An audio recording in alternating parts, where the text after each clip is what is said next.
For the first speaker, we have Surina Shukri, who is the CEO of MDEC, and she's going to be bringing us into the tech aspect, and she's got the pedigree for it. 17 years in Wall Street, investment banker by profession. She founded her own startup, and she advised other startups on blockchain and fintech, and also cultural change, and a lot more. Surina, over to you.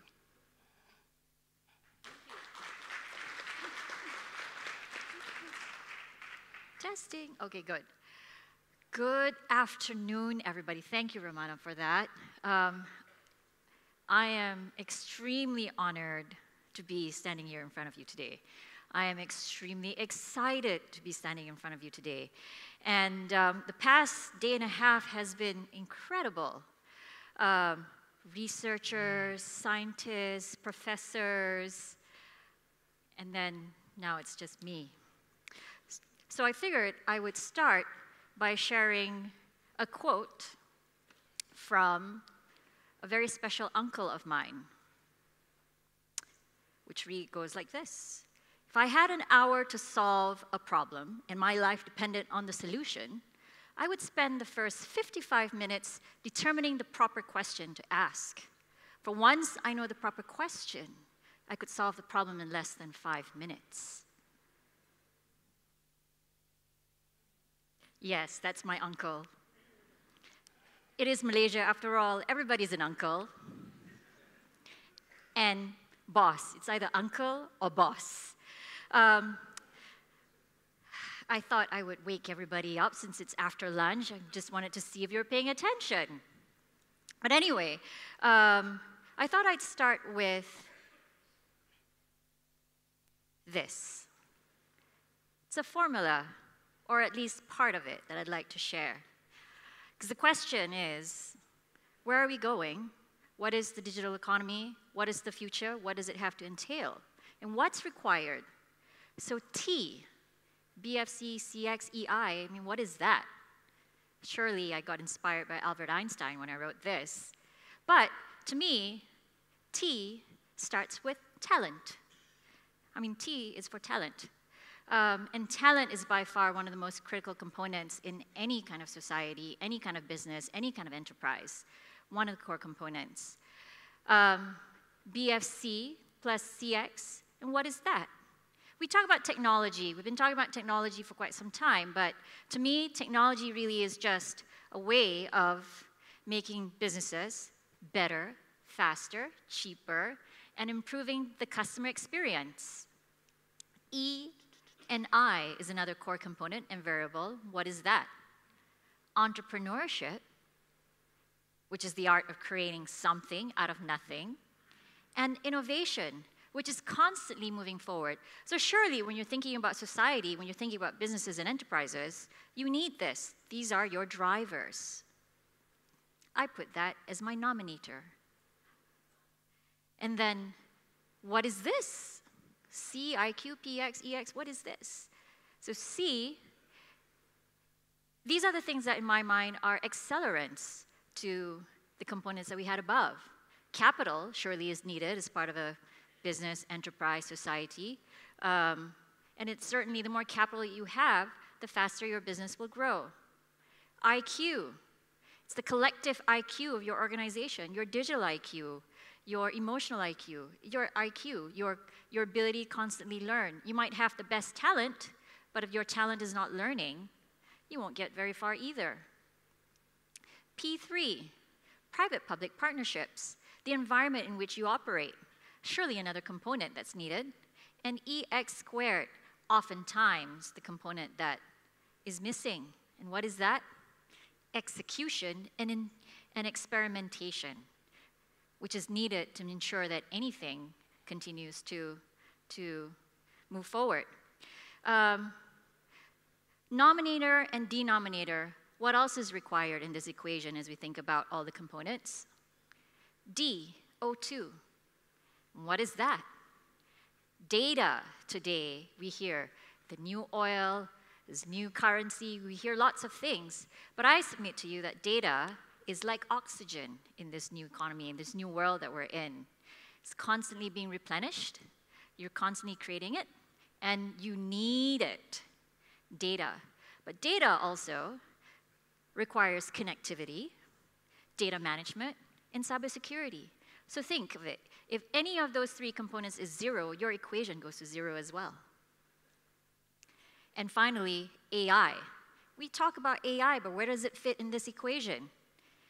It's an exponential. Think of it. We have data today, and what enables AI to flourish is really data. Why AI now? We've got tons and tons of data, but not only that, computing power has significantly increased, and we've got more creative algorithms that allow us to focus on that. But more importantly, look at the relationship. AI is an exponent. So if you get that equation right, think about the multiplier effect, the exponential effect that it has on your enterprise. And then, of course, finally, the DYDX and this integration sign, it's today's society. We've got individuals, we've got lots of different kinds of specializations in here. So you need your differentiation. Differentiation is important to recognize, but it must be integrated. And so when you think about what goes into your integration, if you remember math, you need that to ensure that you get full participation. The more that's included in that equation, the more output your entire equation has. So there you go. It's my little formula for digital economy. What do you think? Make sense? The reason why I show this really is just, it was a creative way for me to put together all the pieces, but when we think about the collective brain, why this becomes relevant is really the importance of understanding how one part fits to another. This formula was just an attempt to illustrate how all the pieces come together. Once you understand the different roles, then you'll have a much better, you're able to actually leverage all the components that you have at your disposal. So now let's talk about where we are today, particularly where we are in Malaysia, as it relates to technology, i.e. digital adoption. So I share with you here the digital adoption curve, a technology adoption curve. Some of you may have seen this already, but roughly speaking, the way it goes, the first 3% or 2.5% of those that adopt technology and digital are basically the innovators. They are the risk takers, and they just love to just do new things. They're the innovators. The next 13.5% are basically the early adopters. They're the ones that they're selective about technology that they're starting to use, and they're generally the ones that people like to check in with. So these are the early adopters. I'm sure most of you probably are the early adopters when you just think about your relationship with your iPhone, for example. Then you start getting to the early majority. So these are the people that take time before they adopt new ideas. They're willing to embrace new technology as long as they understand how it fits into their lives. I think this is probably where we are right now. And then after that, we've got the late majority, which are the people who really they adopt it in reaction to peer pressure. And for them, the uncertainty around everything has been de-risked already. That's when they jump in. And then finally, you have the laggards who usually are not able to adapt because of it's just not economically viable for them. So in looking at this, it's important to understand what motivates each of these constituents. For the innovators, it's risk tolerance. For the early adopters, they are the change agents and role models, and oftentimes probably need a little bit of incentive to become that. For the early majority, it's awareness, education, advocacy, community engagement, and most importantly, momentum. And of course, the late majority, they're more motivated by policy and regulations. And then I think for the laggards, it's really a matter of inclusion and social responsibility. So as we think about where we are today, the collective brain that we've been talking about, Malaysia, my take is that we are at that early majority part. We know what we need to do, where we need to change towards, but how do we get other people to embrace that as well? And for that, I think the most important thing is community engagement and momentum. and I think quite relevant to where we are is when we talk about the collective brain. So whenever I talk about digital transformation, I think of it really as human transformation, because ultimately change is what we're talking about. I'll share a little story of my journey and how I got to be here. So yes, I spent many years in New York City. I was once the girl who just wanted to go overseas, and I found myself in New York and 17 years at JP Morgan, and after which I thought, wow, am I really serious about digital and transformation and innovation? You know, HQ is not the place to go, to be at. I really need to be out there in the field. So I left JP Morgan and did a whole bunch of things, and I found myself, amongst the many things that I did, here. UCB Theater. For those not aware, it's the improv comedy school that was started by Amy Poehler and friends. I think, Ronnie, you probably know her as the voice inside, as Joy's voice from Inside Out. But she started this school, and I discovered the art of improvisation. That stage that you see there, I actually performed on that stage. And so improv was probably by far one of the most nerve-wracking experiences that I have, but because we keep saying you have to be comfortable with the uncomfortable, I thought this was something that I really needed to embrace, so I jumped right in. What does this have to do with disruption, innovation, and building great teams? And today we're talking about the collective brain, and so what does this have to do with it? So improv is basically a trained creative process that allows different ideas to come together. Improvisers function as a team, and then they are really literally creating something on the spot. And it typically starts with an idea, and team members will then continue to build up on it. In order for a successful scene to take place, there are principles of improv. This is that people follow. The most important one is yes and. There's a scene, there's a suggestion, and you build on it. Yes and. Hey, Mom, good morning. You're late again, Mom.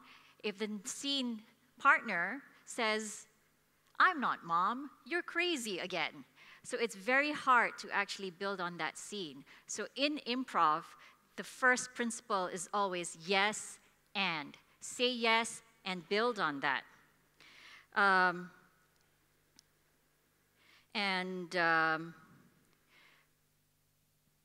Another core principle of improv is hyper-listening and hyper-focusing, because you really need to pay attention to what your team members are saying so that you're able to actually build on that. Another one is being bold and clear in what you are committing to in that scene. And finally, and the third one is moving things forward.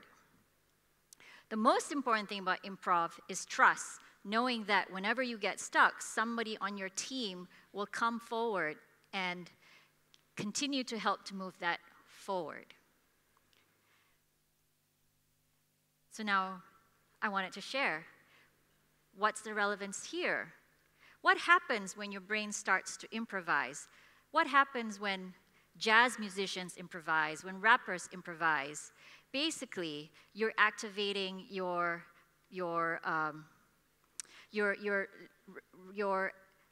self-expression, and most importantly, reducing your self-monitoring part of the brain, which really means you're reducing your inhibition.